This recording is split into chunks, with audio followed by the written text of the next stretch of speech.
السلام علیکم ورحمۃ اللہ وبرکاتہ۔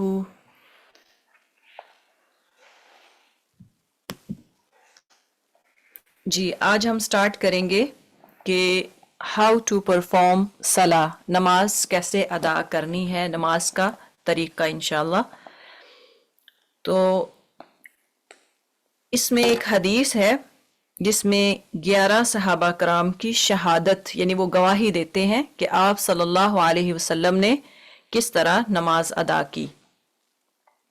سیدنا ابو حمید ساعدی سے روایت ہے کہ انہوں نے رسول اللہ صلی اللہ علیہ وسلم کے 10 صحابہ رضی اللہ عنہم کی جماعت میں کہا کہ میں تم سب سے زیادہ رسول اللہ صلی اللہ علیہ وسلم کا طریقہ نماز جانتا ہوں، یعنی 10 صحابہ کے پاس جا کے انہوں نے کہا کہ میں سب سے زیادہ یعنی نبی صلی اللہ علیہ وسلم جیسے پڑھتے تھے اس طرح سے میں ان کا طریقہ جانتا ہوں۔ صحابہ کرام نے کہا وہ کیسے؟ نہ تو تم آپ کے پاس سب سے زیادہ آتے رہے ہو اور نہ ہم سے زیادہ آپ کی صحبت میں رہے ہو۔ انہوں نے جواب دیا ہاں واقعہ ہی صورتحال تو یہی ہے۔ یہ سن کر صحابہ نے ان سے کہا پھر ہمارے روبرو رسول اللہ صلی اللہ علیہ وسلم کی نماز بیان کرو، یعنی فرنٹ آف اس، یعنی ہمیں نماز بتائیں کیسے نبی صلی اللہ علیہ وسلم نے پڑھی تھی۔